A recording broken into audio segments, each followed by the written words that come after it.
This is George. George was a good little monkey and always very curious.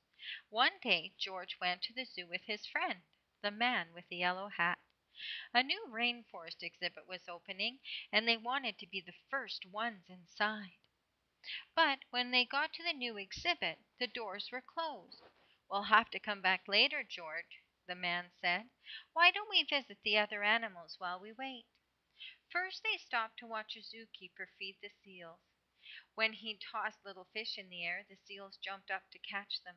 Then they barked for more. It looked like fun to feed the animals. "Would you like something to eat too, George?" asked the man with the yellow hat, and he bought a snack for them to share. When they stopped to see the crocodile, George remembered how the zookeeper had fed fish to the seals. He was curious. Would a crocodile like something to eat? George tossed him a treat, and the crocodile snapped it out of the air. Next, they visited the koalas. George thought the koalas were cute. Here was a friendly one. She was curious, too. She wanted to see what George was eating, so he held out his hand to share. George shared his treats with an elephant and a baby kangaroo. George was making lots of new friends at the zoo. The lion was already eating, but the hippopotamus tried a snack. Next, he gave a treat to an ostrich.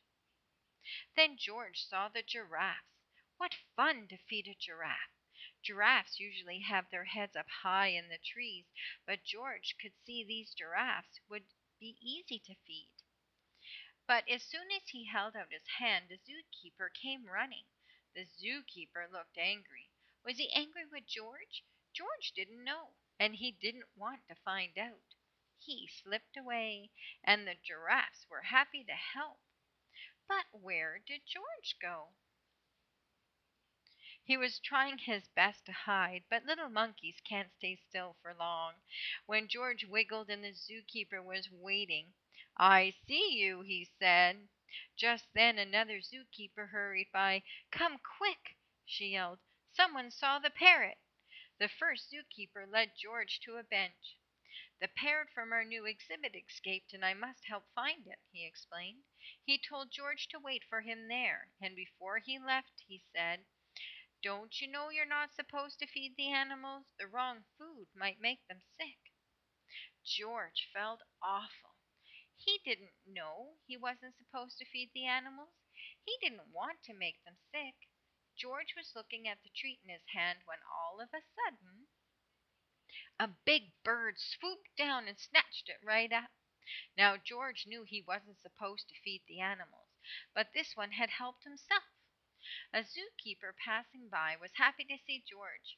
"You found the parrot," she said, "and we've been looking for this bird all day."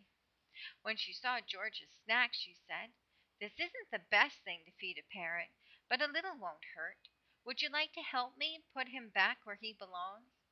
George was glad to help after all the trouble he had caused, and together they went back to the exhibit. "There's our problem," the zookeeper said, pointing to a hole in the netting. As the zookeepers discussed how to fix it, George had an idea. He climbed up like only a monkey can, and when he reached the hole, he tied the netting back together. Meanwhile, the first zookeeper returned. "Catch that naughty monkey," he yelled. "He always feeds the animals." "But that little monkey found the parrot," another zookeeper told him. "And look, he fixed the netting. Now we can open the exhibit." When George came down, all the zookeepers cheered. Finally, the celebration began and the doors were opened. The man with the yellow hat was there, and he and George got to be the first ones inside. As George walked in, the zookeepers thanked him for all of his help. "Please visit any time," they said. George couldn't wait to come back and see his friends, but next time he'd remember, unless you're a zookeeper, don't feed the animals.